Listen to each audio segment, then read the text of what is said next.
बहुत समय पहले की बात है। राजा दशरथ अयोध्या साम्राज्य पर शासन किया करते थे। हालांकि राजा की 3 पत्नियां थीं, फिर भी उनकी कोई संतान नहीं थी। मुख्य पुजारी वशिष्ठ ने दशरथ को देवताओं से वरदान प्राप्त करने के लिए अग्नि यज्ञ करने की सलाह दी। उन्होंने वैसा ही किया और देवता प्रसन्न हुए। उनमें से एक देवता अग्नि ज्योति से बाहर आए और उन्होंने अमृत से भरा एक बर्तन दिया। भगवान ने दशरथ से कहा कि वे अपने तीनों पत्नियां कौशल्या, कैकेयी और सुमित्रा के साथ यह अमृत बांटें। कुछ समय बाद तीनों रानियों ने बेटों को जन्म दिया। कौशल्या के राम, कैकेयी के भरत और सुमित्रा के जुड़वा बच्चे हुए लक्ष्मण और शत्रुघ्न। पूरा साम्राज्य आनंदित हो गया। चारों युवा प्रधान, बुद्धिमान और अच्छे स्वभाव के थे। वे एक दूसरे से प्यार करते थे, लेकिन राम और लक्ष्मण के बीच में एक विशेष बंधन था।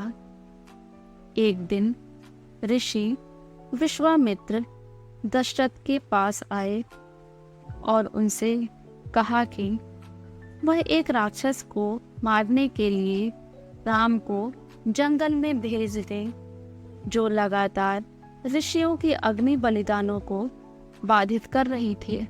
दशरथ ने विश्वामित्र के साथ राम और लक्ष्मण दोनों को भेज दिया। राम उस भयानक राक्षस ताड़का को मारने में सक्षम थे। विश्वामित्र यह देखकर बहुत प्रसन्न हुए। इसके बाद विश्वामित्र युवा राजकुमारों को पड़ोसी राज्य मिथिला में ले गए, जिस पर राजा जनक का शासन था। मिथिला में राम भगवान शिव द्वारा दिए गए एक महान धनुष को जकड़ने में सफल रहे।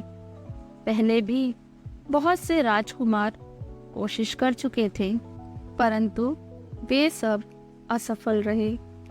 समारोह में जीतने पर उन्होंने सीता से विवाह कर लिया। राम ने सीता से विवाह किया और वे कई वर्षों तक सुख से रहे। दशरथ ने फैसला किया कि राम के राजा बनने का समय आ गया है। सब लोग प्रसन्न थे, क्योंकि राम एक दयालु राजकुमार थे। हालांकि कैकेयी की नौकरानी मंथरा खुश नहीं थी। वह चाहती थी कि उसकी रानी का बेटा भरत राजा बने। मंथरा ने कैकेयी के मन में राम के खिलाफ विष भर दिया। उसने दशरथ से उन 2 वरदानों को मांगने का निश्चय किया, जिनसे उसने वादा किया था। कैकेयी ने दशरथ से भरत को राजा बनने और राम को 14 वर्ष के लिए जंगल भेजने को कहा। राजा दशरथ हृदय विदारक थे, लेकिन वह अपना वादा निभाने के लिए बाध्य थे। सीता और लक्ष्मण के साथ राम बिना किसी हिचकिचाहट के जंगल में चले गए। पूरा साम्राज्य शोकग्रस्त था। यह सब दशरथ से देखा नहीं गया और उनकी तुरंत मृत्यु हो गई। अपनी माँ के गलत कार्यों से भरत भयभीत थे। वह राम को वापस अयोध्या लाने के लिए जंगल में गए। जब श्री राम ने उन्हें मना कर दिया, तो भरत ने राम की खड़ाऊ ले गए और उन्हें सिंहासन पर बिठाया। उन्होंने कहा कि वह राम के लौटने तक शासन करेंगे।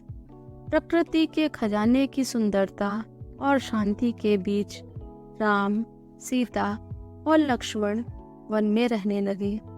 पक्षी गाते थे, धराएं हिलती थीं और फूल हजारों में खिलते थे। एक दिन एक भयानक बात हुई। शूर्पणखा नामक एक राक्षसनी ने राम को देखा और उनसे शादी का मन बना लिया। जब राम ने इनकार कर दिया तो उसने लक्ष्मण को उससे शादी करने के लिए कहा। उसके मना करने पर क्रोधित होकर उसने सीता पर हमला कर दिया। यह देखते ही लक्ष्मण सीता की मदद के लिए दौड़े और उन्होंने शूर्पणखा की नाक काट दी। शूर्पणखा अपने भाई और लंका के राजा रावण के पास गई और उनसे अपने अपमान के लिए बदला लेने के लिए कहा। रावण ने मरीचा को भेजा, जिसने सीता को आकर्षित करने के लिए स्वर्ण मृग का रूप धारण किया। यह देखते ही सीता ने राम से इसे पकड़ने के लिए कहा। राम ने हिरण का पीछा किया और अंत में उस पर बाण चला दिया। मरीचा के मरने के बाद रावण ने उसके जादू का इस्तेमाल किया और राम की आवाज में लक्ष्मण को बुलाया। राम की आवाज सुनकर सीता डर गई और लक्ष्मण को उनकी मदद करने के लिए भेजा। जाने से पहले लक्ष्मण ने सीता की रक्षा के लिए एक लक्ष्मण रेखा खींची और उन्हें किसी भी परिस्थिति में रेखा को पार नहीं करने के लिए कहा। जैसे ही लक्ष्मण राम को बचाने गए, रावण ऋषि के रूप में सीता के सामने प्रस्तुत हुआ। जब सीता ने उन्हें बताया कि वह उन्हें खाना देने के लिए रेखा पार नहीं कर रही है, तो वह नाराज हो गया। उसे क्रोधित देखकर सीता लक्ष्मण की चेतावनी को भूल गई और रेखा पार कर गई। जैसे ही सीता ने रेखा पार की, रावण ने उसे पकड़ लिया और लंका की ओर उड़ा ले गया। उनके रोने की आवाज सुनकर जटायु, चील के राजा ने उनकी मदद करने की कोशिश की, लेकिन राम ने उसे बुरी तरह घायल कर दिया। राम और लक्ष्मण सीता की खोज में निकल पड़े। जटायु ने उन्हें बताया कि रावण द्वारा सीता का अपहरण किया गया था। उनके रास्ते में राम ने राक्षस को मारकर उन्हें मुक्त करने के लिए कंबंद को मार डाला।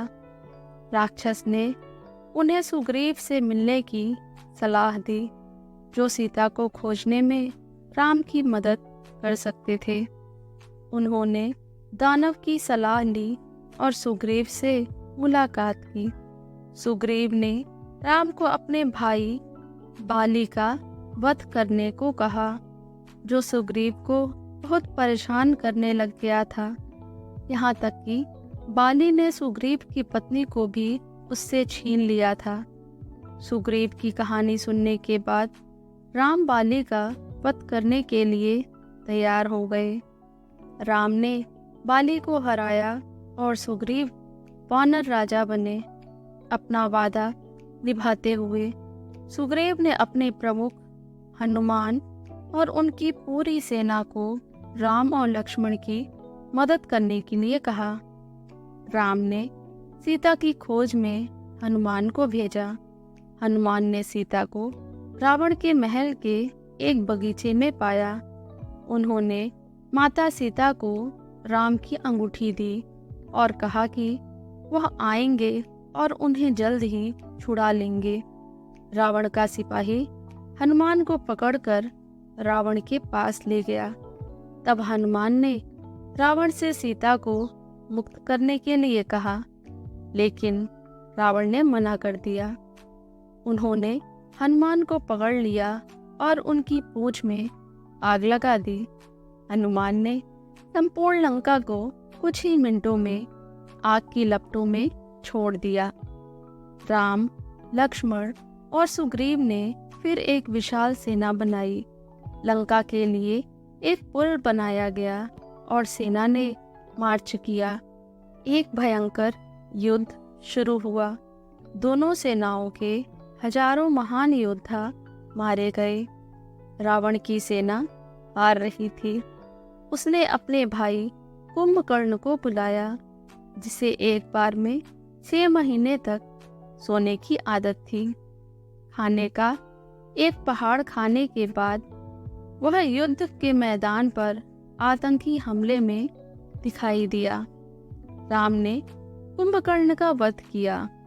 इंद्रजीत, रावण का पुत्र, जो महान योद्धा था, वह अदृश्य होने की शक्ति रखता था। उसने लक्ष्मण को छल से तीर मारकर घायल कर दिया। लक्ष्मण तब तक बेहोश पड़े रहे जब तक हनुमान हिमालय से एक ऐसी जड़ी बूटी ले आए जिसने उन्हें पुनर्जीवित करने में मदद मिली। लक्ष्मण ने इंद्रजीत को मार डाला और अंत में रावण और राम आमने सामने आ गए। राम को रावण को मारने के लिए कई दिन लगे। राम ने देवताओं द्वारा दिए गए एक बाण का उपयोग किया और रावण का सर्वनाश कर दिया। अंत में राम और सीता एक हो गए।